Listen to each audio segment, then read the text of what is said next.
often find yourself as the bottleneck in your business processes, hindering progress due to over-reliance on your personal effort? Would you want to learn how to distribute responsibilities more effectively and streamline your operations? Are you looking for strategies to empower your team and reduce dependencies on yourself? Now, if these challenges sound familiar, then you're in the right place because I am Mami N, your Mami Negosyo, and in this video, we will address how to reduce bottlenecks caused by over-reliance on your personal effort. It's about finding the balance between leadership and delegation to ensure smooth business operations. So, here are the 5 tips that will greatly help you. 1. Identify the bottlenecks. 2. Delegate effectively. 3. Implement automation where possible. 4. Foster team independence. And 5. Regularly review and adjust your workflows. So let's dive deep into each tip. Tip number 1. Identify the bottlenecks. Start by figuring out where the bottlenecks are happening.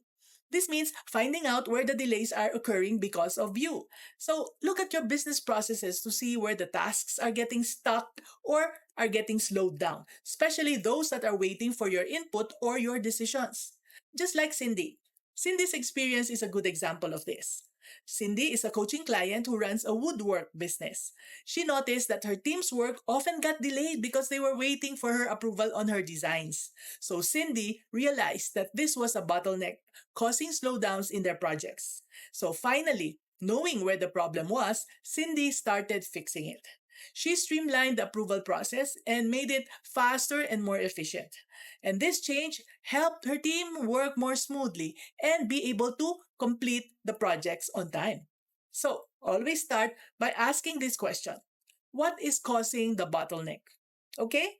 Let's go to tip number 2, which is to delegate effectively. Why is delegation so important, Mommy N? You might be asking. Well, delegation is the key to reducing over-reliance on your personal effort. And to do this, assess the skills and the capabilities of your team members. That's where you start. So, delegate tasks to the right people and provide them with the necessary resources and authority to execute their responsibilities. Let's look at Cindy's example again. Cindy was always stressed that she suffered from insomnia. She would often be plagued by nightmares filled with deadlines and to-do lists. Although she knew she was doing too much already by herself, she did not do anything about it. It was only when we had our coaching session that she realized how delegating can improve things for her. And with my guidance, she looked at what her team members were good at. And then she started giving them, each one of them, more and more responsibilities. Her trusted employees now manage some of the tasks that Cindy used to handle herself. And this change empowered her team and spread out the workload that they used to share. As a result, projects sped up, and Cindy's business now runs more efficiently. Okay, and this brings us to tip number 3, which is to implement automation where it is possible.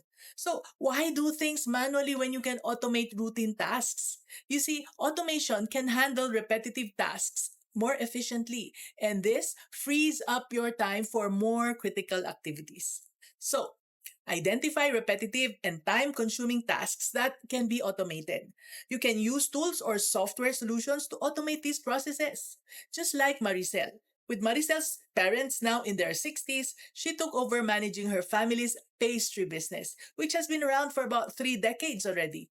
Now, Maricel values how her parents ran the business, but she's open to new ideas. And being open to new ideas, she felt it was time to improve the business operations. So she introduced an automated system for tracking inventory, which has always been done by hand or by what we call manually. Now, this change saved everyone a lot of time and reduced a lot of mistakes. Now, Maricel spends less time on inventory checks and more time creating new pastry recipes and thinking of ways to grow the business.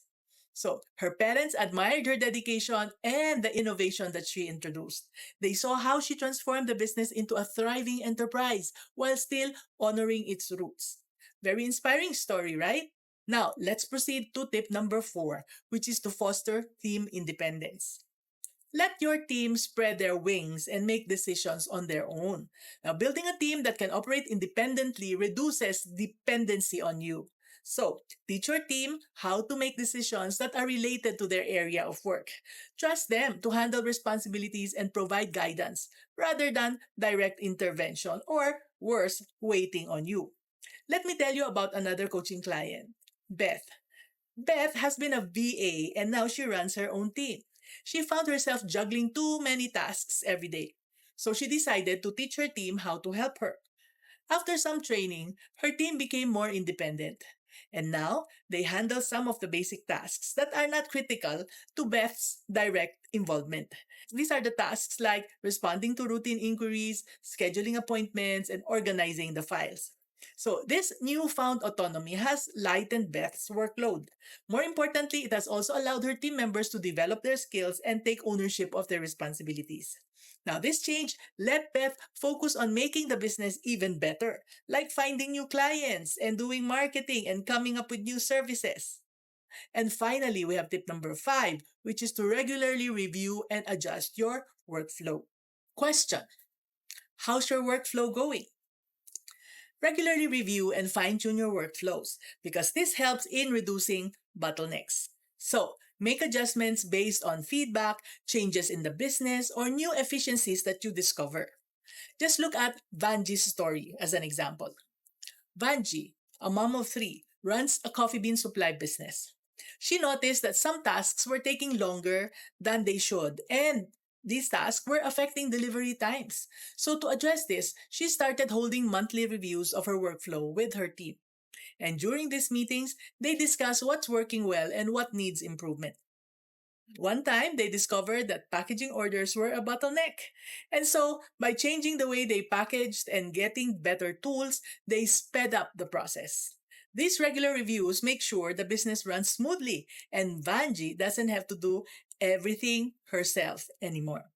So remember, reducing bottlenecks caused by over-reliance on one person is key for scalable and sustainable business growth. With these 5 tips, you can streamline your operations for greater efficiency and effectiveness. So, if you're ready to learn more and to take your business to the next level, remember to subscribe to my newsletter and my free starter kit at maminegosyo.com. That's maminegosyo.com for more insights and tips. Thank you for joining me today. This is Mami and your Mami Negosyo saying, be business-minded, Pinoy!